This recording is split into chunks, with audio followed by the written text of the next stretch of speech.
Hey, everybody. This is Jordan McConnell with the Crohn's Veteran Podcast. Thank you so much for joining me.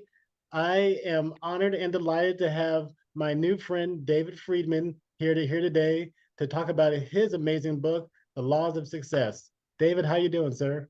Oh, wonderful. It's a pleasure to be here with you tonight, Jordan, and looking forward to sharing some positive and uplifting messages with your audience today that I know will help them live their best life. Thank you, thank you. I appreciate that, and you for folks that don't know, you reached out to me, through LinkedIn, and and for people that are on LinkedIn, we got all these messages from all these people all the time, and but when I saw you, I immediately knew that I wanted you on the show, and so again, thanks for being here, and and first off, before we get into your book. I would like to know, I would like for you to share, who you are, and a little bit of your background. Sure.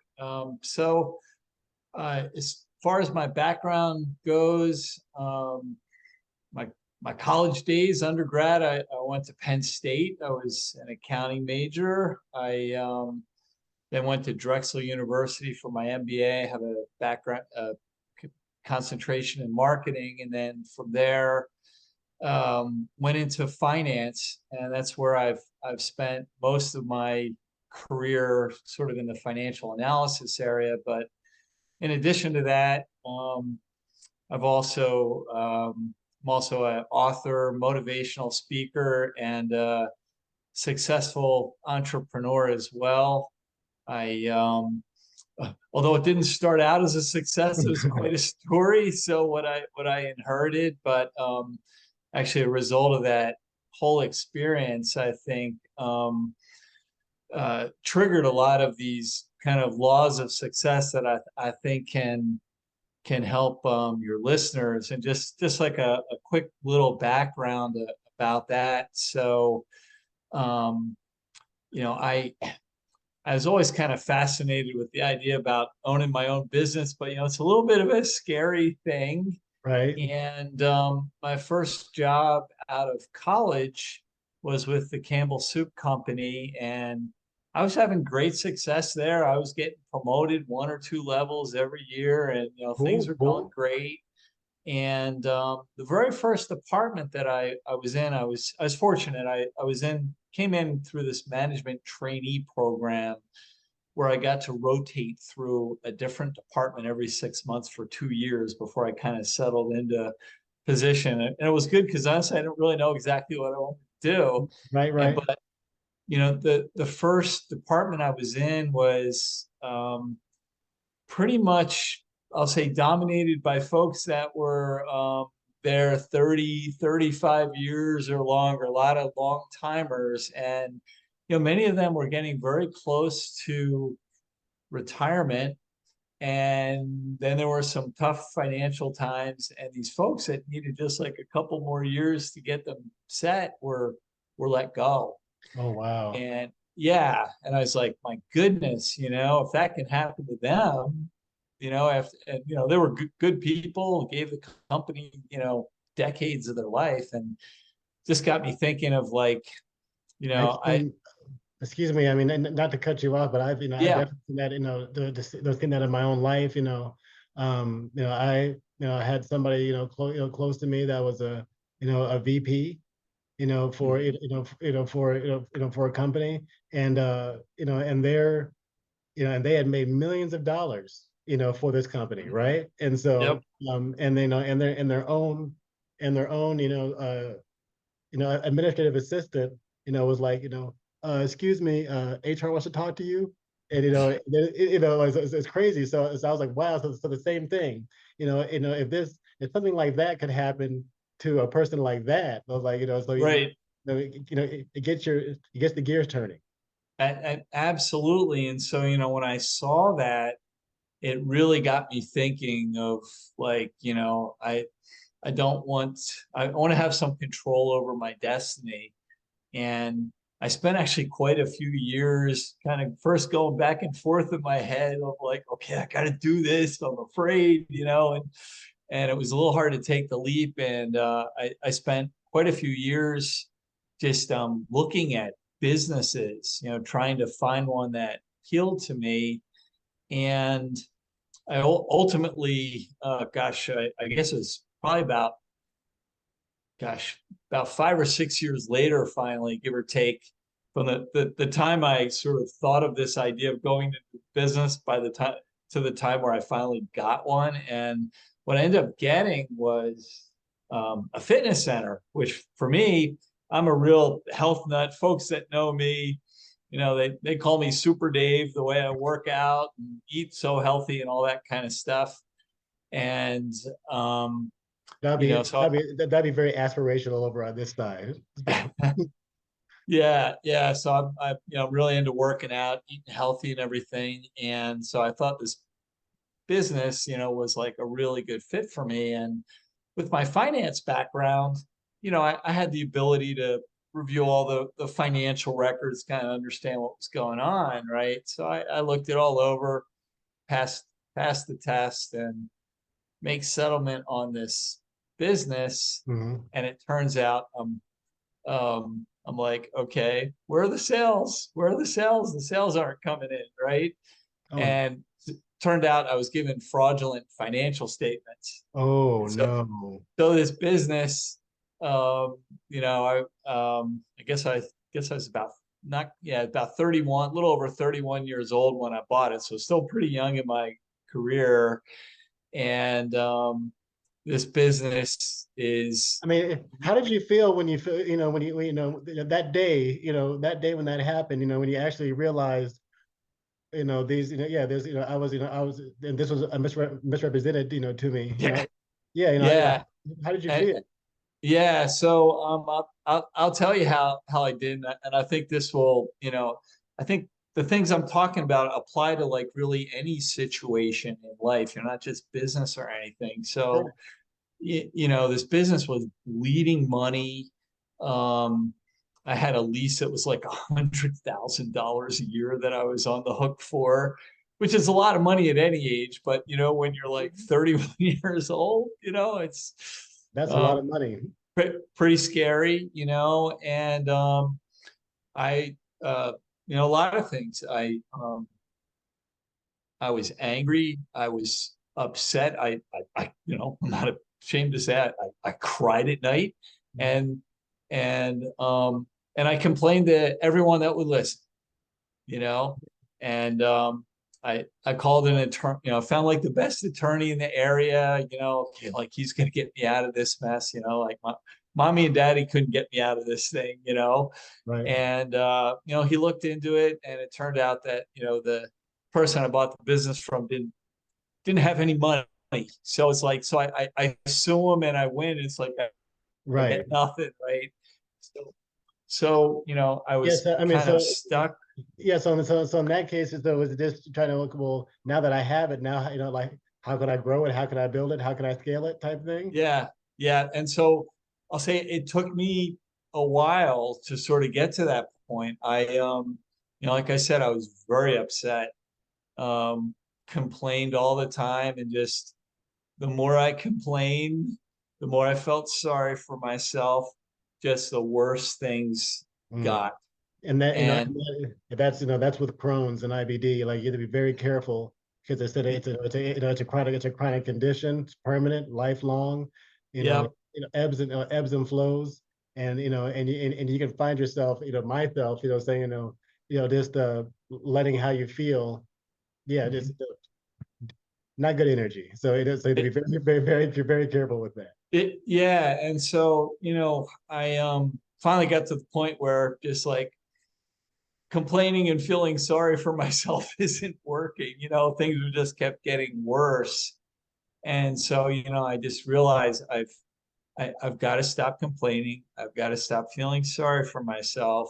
And I've got to take all that energy I'm wasting on those kind of things and focus on turning that business around. And, I think that applies, like I said, to like pretty much anything in life. Bad stuff happens, right? Right. it happens. There's things that we can't control and everything. But, I can tell you, complaining, feeling sorry for yourself, and I don't want to sound like insensitive or anything, but it it doesn't help. It really doesn't help. And I Solutions, yeah, solutions are, I mean, it's okay to feel, it's okay to be sad, angry, yeah, like frustrated, all these things, but like, and in my own life, it's, I'm a solutions architect. I mean, that's what my job is literally, to try to, use like technical solutions, and marrying that with business and stuff. And so I'm always like, okay, I'm sick and I don't feel well. Like, what could I do to solve this problem? yep, right. I'm always thinking that way. And so usually when I find myself in that mindset of like, you know, uh pity party, or victim Mhm. mindset, or like, like why, Right, that kind of stuff, then I was okay, well, how can I solve it? And so, right.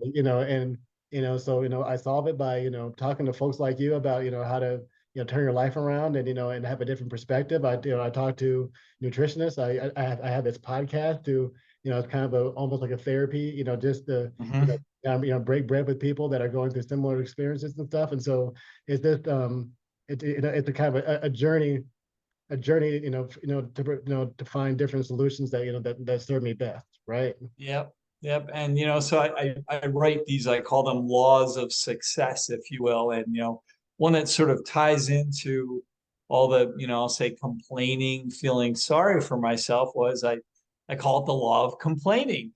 And I've got a law for everything. So I've got a law for peanut butter and jelly sandwiches. You name it, I got it. But basically, it says, 1 minute spent complaining robs you of 60 seconds of making forward progress towards your goal. 100%. So,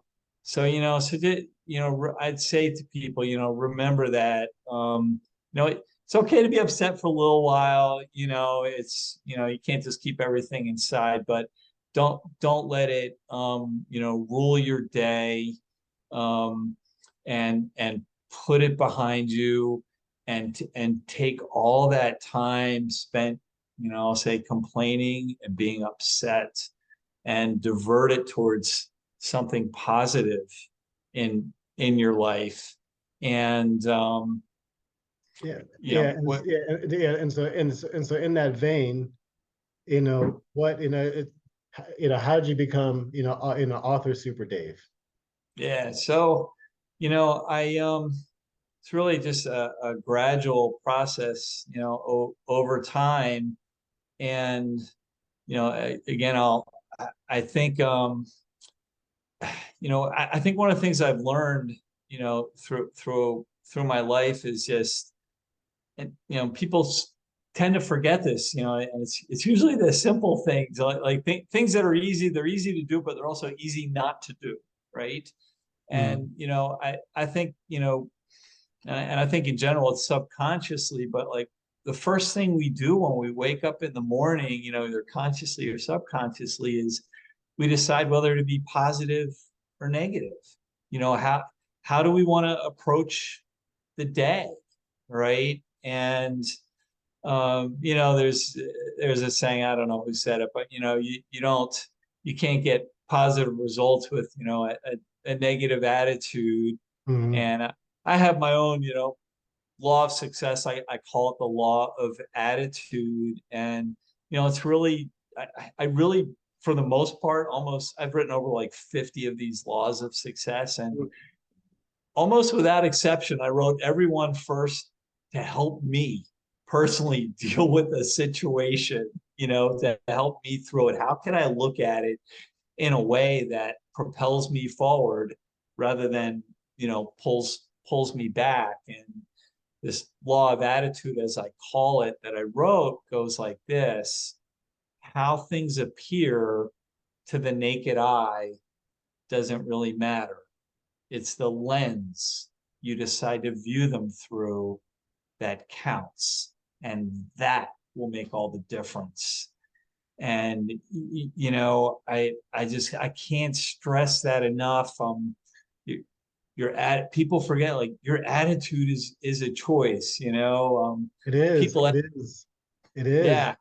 And, Um, and people ask, so I love my job that I do. I'm really, I love where I work. I'm really proud of it. I work for Lehigh Valley Health Network, just a wonderful um, health institution and everything. But I work a ton of hours, a lot. But you know, I enjoy what I do, and if I wanted to, I could come up with a whole long list of reasons of, to like be miserable about my job if I wanted to, but I got a huge list of just so many things that I love about my job, and I just, I love it. And the same thing, that applies to anything in life, how you want to look at it is your choice. And and that's what I've kind of done, like, or that's my journey. My journey is just to have a little bit of a healthier perspective, every day than they kind of yesterday. And yeah, and so there's a little bit more of it, like that, kind of like 1% better. That, yep, and so yeah, because that's, I've had, so it just like you, full life, a lot going on. I'm a dad, I'm a husband, I have a job, I'm doing a podcast.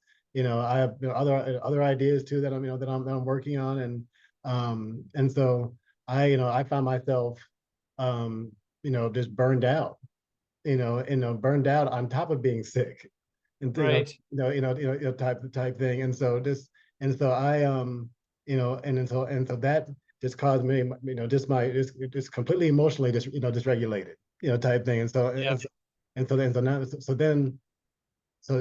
the idea is that I'm just gonna, spend all pretty much 2022 um doing like mental work. And so hmm, this, focusing on, because I'm kind of a giving personality, I guess. And so now I'm gonna make sure I'm giving to Jordan all just for a whole year. And so yeah, that's and so that journey is continuing into 2023 here.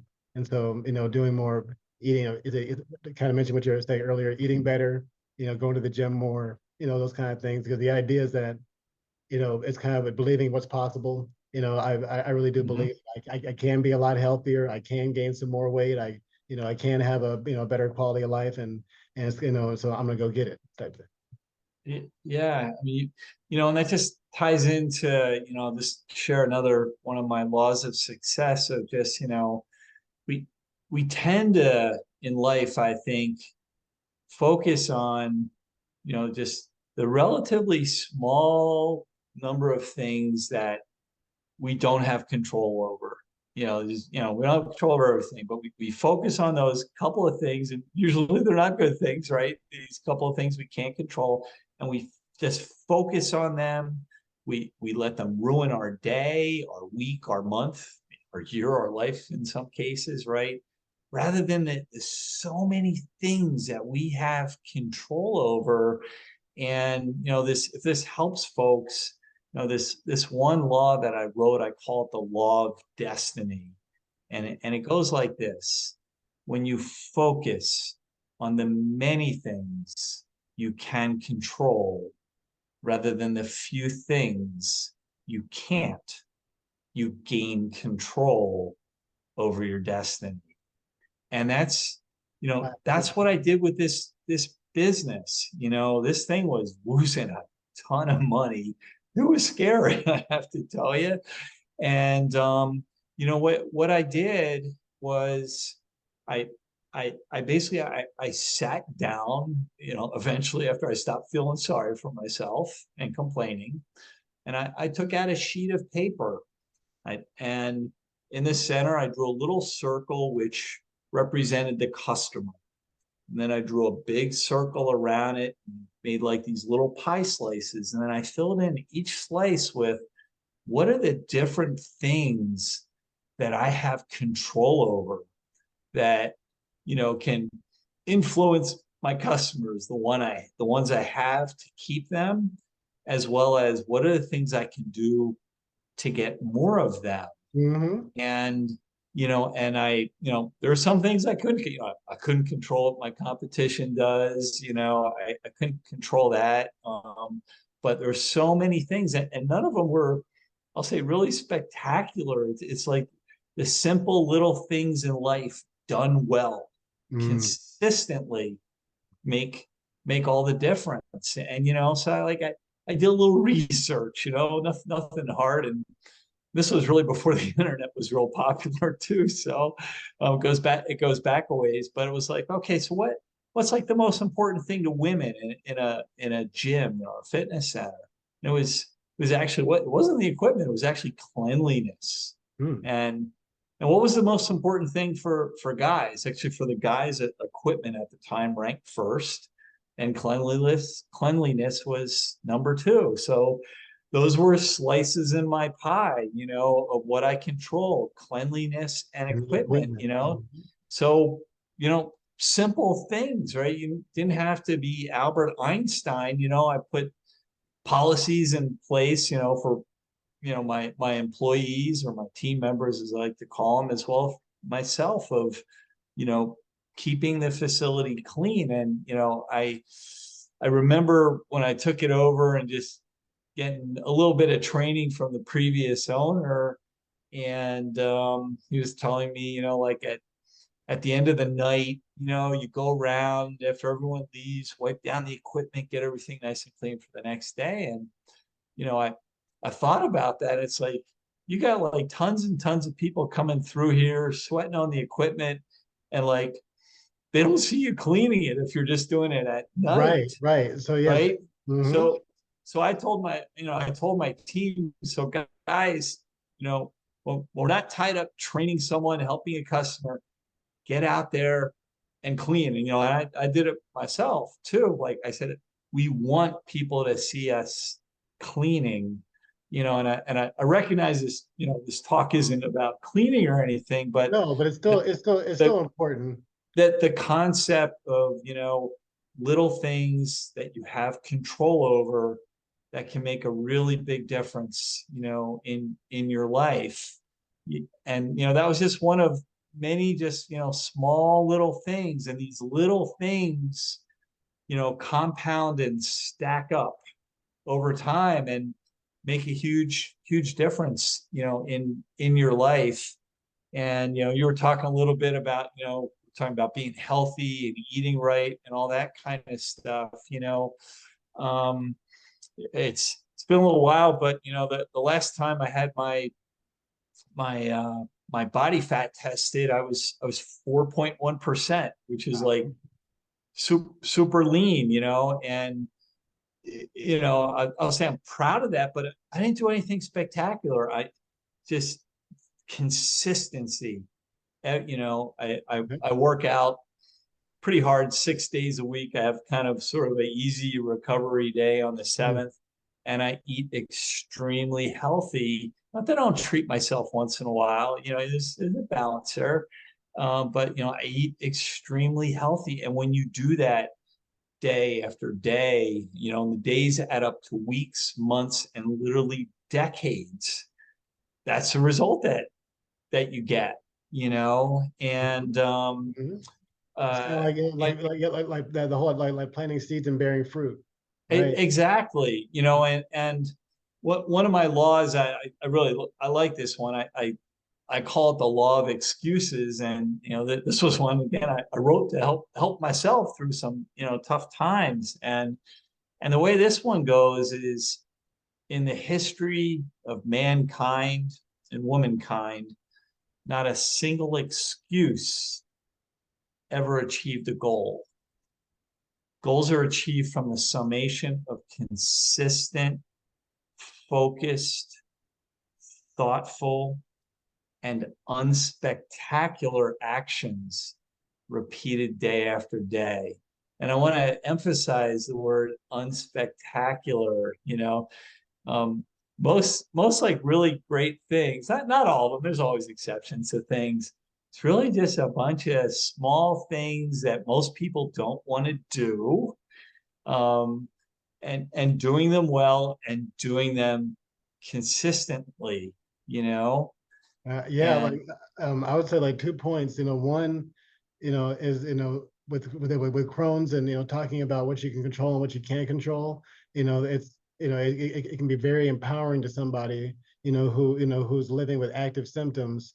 To just say, well, I cannot control like the kind of the chronic nature of this illness. I'm gonna have flares. I'm gonna have Mhm. other issues and stuff. But like I said, like you're saying, you have all this other stuff that you do have in your control and and help and to anybody out there listening, you know I live with active symptoms, and so it's just something that I have to do for myself, like literally intentionally, is to think about what is going right, and what I do have control over, and what I can fix, and Yep. versus that. Yep. And And in this business, this fitness center business that I had, when I took it over, again, it was bleeding money. It was down to about 175 members. It was going to go bankrupt. So, and but just again, these consistent, focused actions on things I had control over, over a relatively short period of time, I grew it to over 2,000 members. You know, bravo. it was hard work. So I had my full-time job still at the hospital. And then I would go there at the fitness center at night on the weekends, and sometimes at the hospital I had to work the weekends too. And I I um I was working like a good 90 hours a week, no days off, and I did that for 7 years and 3 months straight. Um, Wow. and eventually got like a really good offer that was just too good to turn down. Smart business person, and ultimately sold it and what have you. But just my point of all that is just doing these things in your life consistently, and they aren't generally anything spectacular, can just Oh, make all the difference in your life. I 100, So I 100% agree. Like, so this past year, I did a lot of Microsoft training, and so and specifically, I became an architect, I was saying, for my job, and I had never been an architect before. And so I was like, well, it might be a good idea to maybe brush up on my education and stuff like that. And so, so I was determined, a colleague, a coworker of mine suggested that I, go down this, education track. And so, and as I said to myself, well, not only am I going to do that, but I'm gonna get the certifications to go along with that education track. And so I did. And that's of course based on my background in IT and 20 years and all these other kind of things. But to be able to do that, I got 5 certifications and passed 5 exams on the first try in 12 months. wow, Right. congrats. That's awesome. you Right. know So thank you. And that was literally, I mean, studying, but just doing, like nights and weekends, right? Nights and weekends studying, taking practice exams, yep. getting to the point, to anybody's listening, like, well, how did he do it? Well, I did it by getting 100% of my practice exams before I went in and taking the actual test. And did not go in until either I had like either averaging above a 90%, or Right. or for the last 2 exams that I did, getting 100%, like on all the practice tests in a row without missing any, and then going to take the test. Wow. So you remind me just that story of just uh, two laws that I wrote kind of pop into my mind when I hear you tell me all those wonderful things. Is so one is what I call the law of perseverance, which clearly you're Mm. strong in that, and that one that I wrote goes, impossible is a temporary state for those willing to do whatever it takes. It's a permanent state for those who give up. And, persevering through the tough times, doing the hard work that's needed to accomplish everything that you did, really makes the difference. And, the other thing I would say too is, clearly that you had to accomplish all that is, I believe, I, I think self-belief and a positive attitude are like truly, and patience are like superpowers in No, life that will just take you so far. And so that this one law I wrote is called the simple law. It's called the law of self-belief, and clearly you have it. And nice. it's there are no known benefits to self-doubt, but the possibilities are limitless when you believe in yourself. And That is an awesome way to end this, David. So folks, I really hope that that this man's life experiences and and wise words have touched you and inspired you and made living with IBD or being impacted by IBD a little bit easier. And so so David, real quick here, how can folks find you and connect with you? oh, great. So right now, the best way to connect with me is on LinkedIn. And if you go into the little search box and type David Freedman, that's Freedman, and then because there might be multiple ones, type after my name, Lehigh Valley Health Network, and you should find me. If there's anything I can do for any of your listeners to help them, I'm not looking for anything in return or anything like that. I just like helping folks. Please reach out. I'd be delighted to help any of you. If you just need someone to talk to you, someone to inspire you. Every Monday I'll put out a motivational video, and just positive, uplifting message that is intended to help you live your best life, because that's really what life's about, right? Yes, it is. Yes, it is. I 100% believe that. And again, thank you. And for and folks, this is a labor of love of mine. If you like the content that you hear today, if you enjoyed our interview, please subscribe to the podcast. Please, on Anchor or on Spotify or Google Podcasts, Apple Podcasts, wherever you like listening to podcasts at, we're on it. Please subscribe to our YouTube channel.